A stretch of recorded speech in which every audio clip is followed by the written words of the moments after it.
بسم الله الرحمن الرحيم نحمده ونصلي على رسوله الكريم أما بعد فأعوذ بالله من الشيطان الرجيم بسم الله الرحمن الرحيم ويا قوم استغفروا ربكم ثم توبوا إليه يرسل السماء عليكم مدرارا ويزدكم قوة إلى قوتكم ولا تتولوا مجرمين وقال الله تبارك وتعالى وأطيعوا الله ورسوله ولا تنازعوا فتفشلوا وتذهب ريحكم واصبروا إن الله مع الصابرين صدق اللہ العظیم۔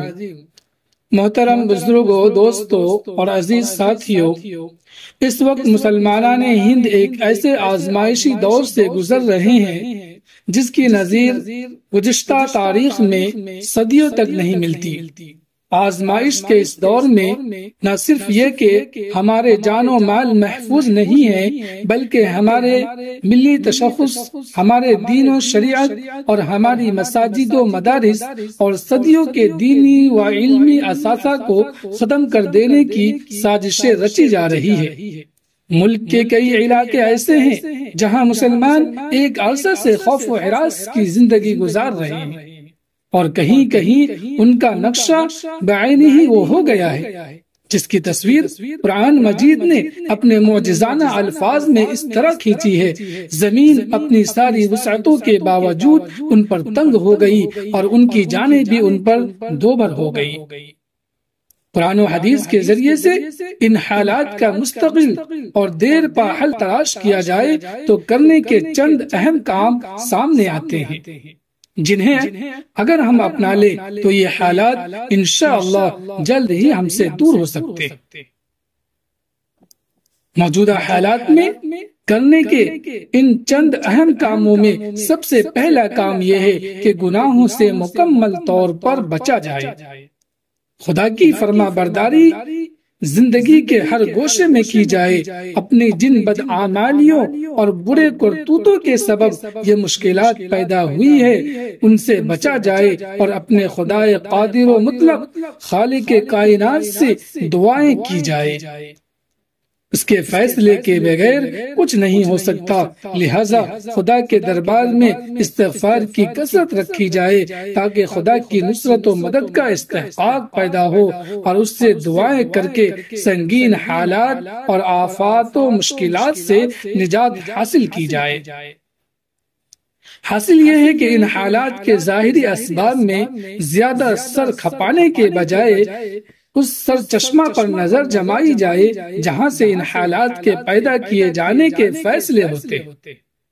بے شک اللہ تعالیٰ ہی حالات کو پلٹنے کی قدرت رکھتا ہے۔ مشکلات اور پریشانیوں کے حل کے لیے دوسرا کام فرض نمازوں کا اہتمام اور نفل نمازوں کی کثرت ہے۔ حدیث شریف میں آتا ہے کہ نبی اکرم صلی اللہ علیہ وسلم کو جب بھی کوئی مشکل پیش آتی تو فوراً نماز کی طرف متوجہ ہوتے۔ رسول اکرم صلی اللہ علیہ وسلم تو ہوا تیز ہو جانے پر بھی اللہ تعالیٰ کے عذاب سے ڈر جاتے اور نماز پڑھ کر اللہ تعالیٰ کے حضور میں گر گراتے کہ کہیں یہ ہوا آندھی بن کر عذاب کی شکل نہ اختیار کر لے۔ قرآن پاک میں نماز کے ذریعے مدد حاصل کرنے کا حکم دیا گیا ہے۔ ارشاد الہی ہے، اے ایمان والو صبر اور نماز سے مدد حاصل کرو۔ مشکلات کو دفع کرنے میں صدقہ کرنا بھی بہت کارگر ہے۔ صدقہ خیرات کرنے سے بلائیں دور ہوتی ہیں۔ مصائب و مشکلات خواہ انفرادی ہو یا اجتماعی سب کو دور کرنے کے لیے صدقہ بہت تیز با ہدف نسخہ ہے۔ رسول اللہ صلی اللہ علیہ وسلم کا ارشاد ہے، بے شک صدقہ بلاؤں کو دور کرتا ہے، اس لیے مسلمانوں کو اس کی پابندی کرنی چاہیے کہ خطرناک حالات میں خاص طور پر پابندی سے زکوٰۃ ادا کرنے کے علاوہ نفلی صدقہ اور خیرات بھی کرتے رہیں، غریبوں محتاجوں کی مدد کریں، بیواؤں یتیموں کا سہارا بنیں۔ صدقہ خیرات حتی الامکان اخفاء کے ساتھ ہونا چاہیے۔ رازداری اور اخفاء کے ساتھ صدقہ کرنا اللہ تعالیٰ کے یہاں زیادہ مقبول ہے، جیسا کہ آیات و حدیث سے معلوم ہوتا ہے۔ رسول اکرم صلی اللہ علیہ وسلم کی ایک پیشن گوئی، خاتم النبیین حضرت محمد مصطفیٰ صلی اللہ علیہ وسلم کا ایک زندہ جاوید معجزہ، آپ کی پیش گوئیاں، رسول اکرم صلی اللہ علیہ وسلم کی پیشن گوئیاں زمانہ گزرنے کے ساتھ درخشاں سورج کی طرح ظاہر ہوتی جا رہی ہے۔ موجودہ حالات کے تعلق سے نبی اکرم صلی اللہ علیہ وسلم کی ایک پیشن گوئی نقل کی جاتی ہے۔ یہ حدیث سے نبی مسلمانوں کے موجودہ حالات کی سچی تصویر ہے۔ اس میں مسلمانوں کے امراض کی تشخیص بھی زبان نبوت نے کر دی ہے۔ اگر مسلمان چاہے تو اپنے امراض کا ازالہ کر کے حالات درست کر سکتے ہیں۔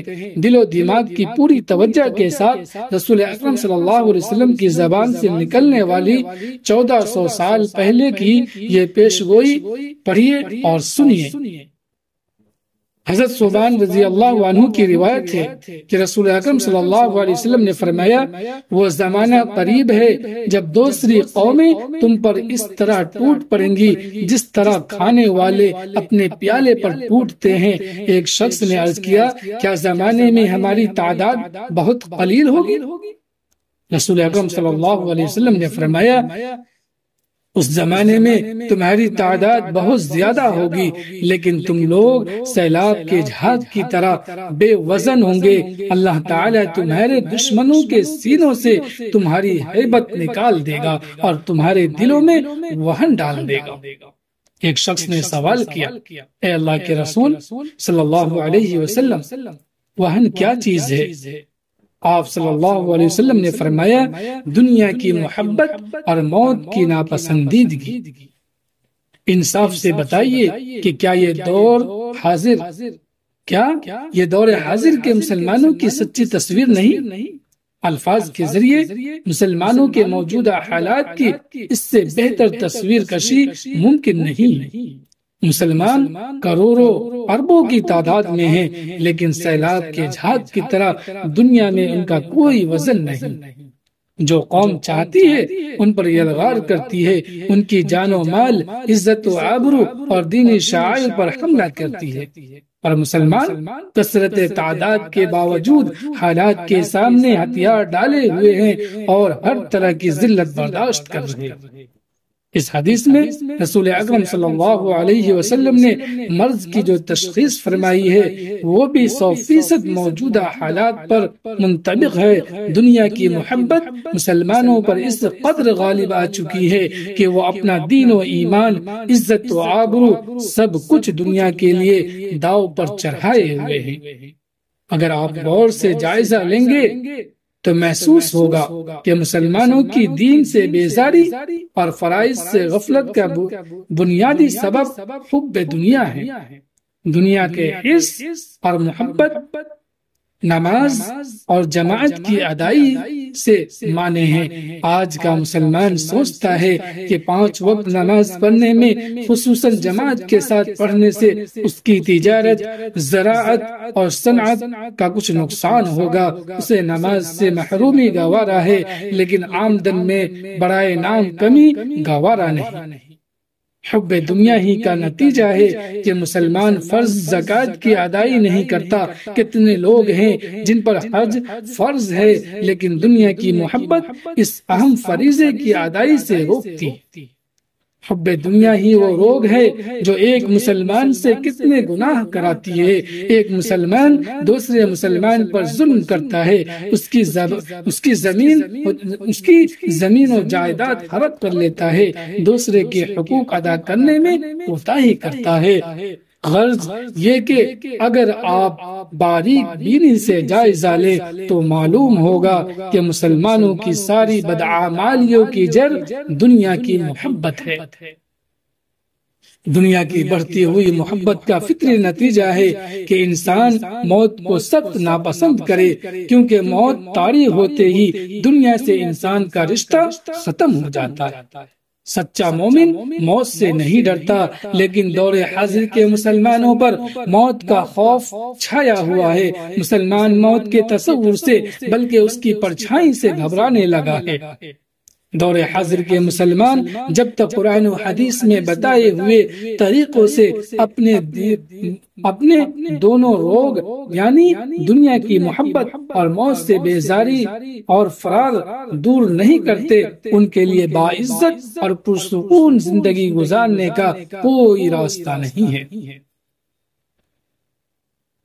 قرآن پاک اور تعلیمات نبی صلی اللہ علیہ وسلم کی روشنی میں جب ہم مسلمانوں کی موجودہ بدحالی اور بے توقیری کا جائزہ لیتے ہیں تو ہمیں ایک اور زبردست عامل بھی کار فرما نظر آتا ہے، وہ ہے مسلمانوں کا حد سے بڑھا ہوا باہمی اختلاف۔ قرآن پاک میں مسلمانوں کے باہمی نزاع اور اختلاف کو مسلمانوں کی ہوا اکھڑنے اور ان کی دھاک ختم ہونے کا سبب قرار دیا گیا۔ اللہ تعالی جل شانہ کا ارشاد ہے، اللہ اور اس کے رسول صلی اللہ علیہ وسلم کی اطاعت کرو اور باہم نزاع نہ کرو ورنہ ناکام ہو جاؤ گے اور تمہاری ہوا اکھڑ جائے گی، اور صبر کرو، بے شک اللہ تعالی صبر کرنے والوں کے ساتھ۔ دور حاضر میں جب ہم گھر اور خاندان کی سطح سے لے کر ملک کی سطح تک مسلم سماج کا جائزہ لیتے ہیں تو ہمیں مسلم سماج میں سب سے نمایاں مرض باہمی عداوت، اختلاف اور انتشار نظر آتا ہے۔ اسلامی اور انسانی اخوت کا رشتہ بہت کمزور پڑ گیا ہے، گھر گھر میں شدید مخاصمت اور جنگ ہے، قریب ترین عزیزوں میں دشمنوں سے بڑھ کر دوری، بھائی بھائی، باپ بیٹے، ماں بیٹی میں عداوت اور قطع تعلقی ہے، ہر شخص دوسرے کا بدخواہ ہے، آپس میں اخوت و محبت، الفت و صلہ رحمی کا ختم ہو چکی ہے۔ ایک مسلمان دوسرے مسلمان کا شریک غم ہونے کے بجائے اس کی مصیبت پر ہنستا اور خوش ہوتا ہے۔ ہمارے سماجی اتحاد کا شیرازہ بکھر چکا ہے، صلہ رحمی، تعلقات کی اصلاح اور اخوت اسلامی کے سلسلے کی اسلامی تعلیمات بالکل فراموش کر دی گئی۔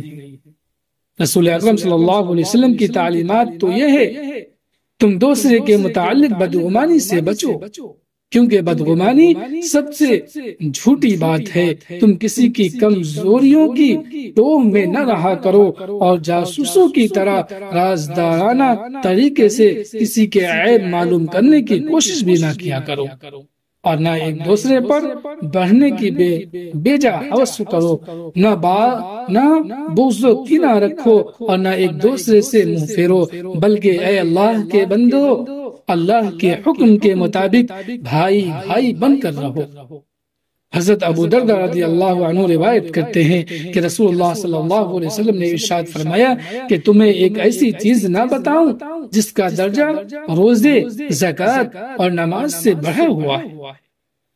ہم لوگوں نے عرض کیا، آپ ضرور بتائیں۔ رسول اکرم صلی اللہ علیہ وسلم نے ارشاد فرمایا، وہ چیز باہمی تعلقات کی درستگی ہے اور باہمی تعلقات کا بگاڑ موڑ دینے والا ہے۔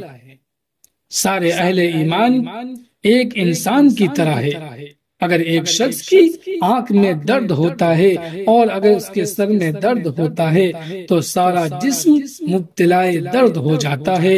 اسی طرح اگر ایک مومن کو تکلیف پہنچتی ہے تو تمام اہل ایمان اس درد کی کثرت محسوس کرتے ہیں۔